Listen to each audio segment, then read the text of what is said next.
What's going on, everybody? I'm back with another video. This video is going to be looking at how Tottenham took points off of Liverpool at Anfield, and the match ended in a 1-1 draw. And before we get into the tactics behind both teams, check out the OneFootball app. It's the best app out there for all things football. You stay up to date with the latest games, the biggest teams, and the leagues all across the world. It's the app I use to stay up to date with all things football, and I wouldn't recommend it to you guys if it wasn't a quality app. That's me going through on your screen there, flipping through the app, showing you some of the features. There's a link in the description below, and it's completely free. They're sponsoring the channel and today's video. This is the last month, so be sure to download the app and support the channel.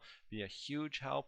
And while you're in the description, check out both my books. There's links in the description below, and check out Keyframe. It's how I'm making this video. Now let's get right into the tactics behind the match. So Tottenham went with their back five, and their overall defensive structure was a 5-4-1, as they usually have gone under Antonio Conte. This saw Harry Kane being as the lone striker, with then Kulusevski and Heung-min Son playing more through the half space in the offensive phase and playing higher up the field, allowing wingbacks to then have freedom to go into the wide area. So now for Liverpool, there wasn't too much changes in their game in terms of their tactical setup, especially to start the match. Later on, we would see some changes in how they pressed, then get closer to the wide central defenders, which we'll look at. But for Liverpool, it was very much the same base structure, with Trent Alexander-Arnold playing a bit more narrow, with then Thiago dropping deeper in the left-hand half space and Fabinho holding the center of the field. This would then give them good structure and allow them to pin Tottenham into their own third for long spells of the match, especially with Van Dijk and Konate sealing off the outlet of Harry Kane and having protection from the players through the half space, limiting the availability to then use runners going deep following the dropping of Kane when a transition should occur. But then we also see between the lines, we see Jordan Henderson allowing Salah to stay wider. Then we have Sadio Mane playing as the false nine, with Luis Diaz comfortable with inverting between the lines in a more narrow position and allowing Robertson to occupy full width. So this was the base setup for Liverpool, and often saw a hyper-compact Tottenham Hotspur playing in their low block. Now when we saw some changes being made, we would still always see the same base structure, a 2-3 rest defense and initial build-up structure, but now we see Tottenham moving into a 5-3-2, which would then give them better balance over different defensive lines. So what I mean by this is it would give them a more narrow structure, especially in the midfield, but it would allow for two strikers to then isolate the ball and have the midfielders jump more easily to a player like Trent Alexander-Arnold, and then allowing the two strikers to then take away the holding midfielder and play a bit higher, Harry Kane moving into a more advanced position to then isolate the ball and force Liverpool to build up or try and escape the isolation on this right hand side. We also see Liverpool primarily occupying the space between the lines with three players, and at times four, with full width being held. So then with this happening, three midfielders would then be adequate enough to use their cover shadow to block dangerous passing options, especially when they become very horizontally compact, as we see here, allowing them to shift across and force the ball into wide or deeper areas. Now the last picture we have for Liverpool in the first half, in their initial build-up, moving into the Tottenham Hotspur half, we still have our 2-3 build-up, which then sees a pentagon shape, control circulation. So when they did go into wide areas, especially in the first half, they were able to easily circulate the ball and keep possession, which then the 5-3-2 shape in the second half from Tottenham Hotspur looked to then try and change to get more players in higher positions to then isolate the ball and potentially transition quicker. But then for Tottenham, we see here the 5-4-1 becoming a bit stretched and the connections being interrupted. But then we see from Liverpool, with the false nine of Sadio Mane and Andy Robertson occupying a deep line playmaker position. In this instance, we have three more advanced options, from Fabinho playing into advanced areas. So then this forms a diamond leading into advanced areas, deriving from Fabinho, which is quite common for Liverpool, especially when they have their wingers wide, with Luis Diaz on this left-hand side, creating full width and height, and Salah on this right-hand side doing the same, allowing then the midfielders to rotate, and the versatile fullbacks also interchange with positions between the lines, with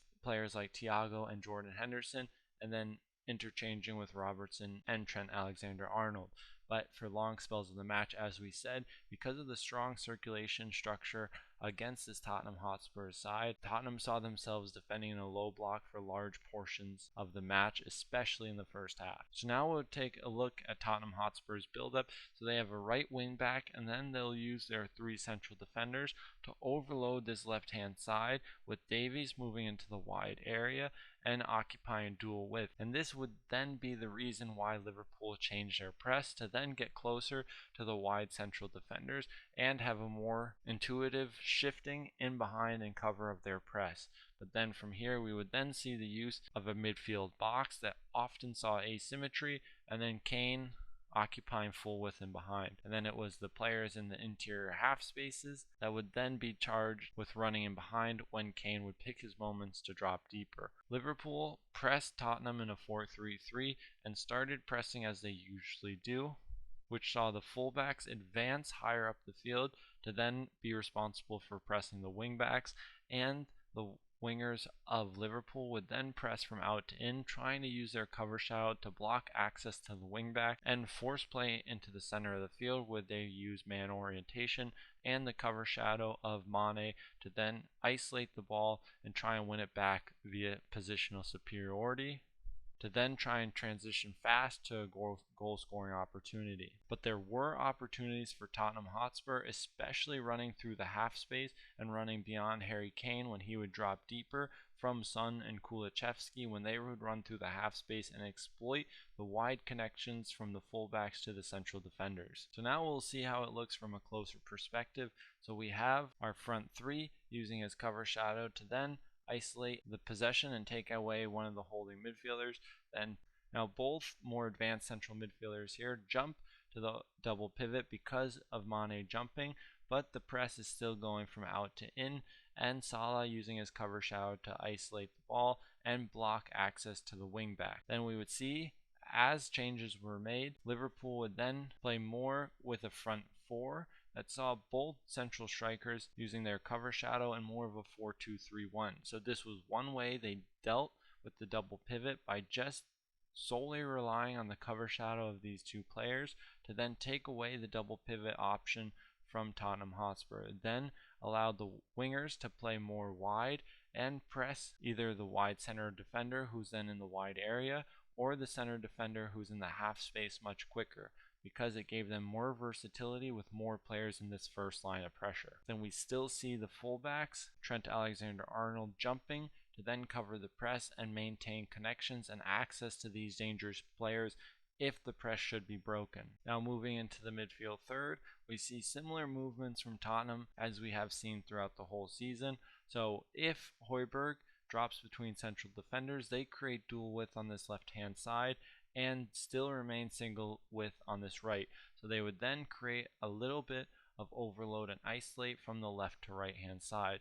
So this would then be efficient when they would pull Liverpool to the left hand side to then attack through the space on the right. But then it would then also leave the midfield with one less player, creating a midfield triangle with still good access in both half spaces and good avenues to reach these players. But then Højbjerg would often play alongside in a midfield box, with Davies dropping deeper as a left central defender to then create a 3-2 build-up, which put players for Tottenham between each of the front 3 for Liverpool, making them a bit more press resistant than other teams against this Liverpool side, especially in the mid-block. And with Harry Kane and his ability to drop deeper, it would often entice one of the central defenders to jump and create space in behind. So with these few movements, there were deliberate actions to then manipulate this Liverpool structure and get players on the ball between the lines. This is where we're going to wrap up the analysis. I hope you guys enjoyed it, and I'll see you in the next one.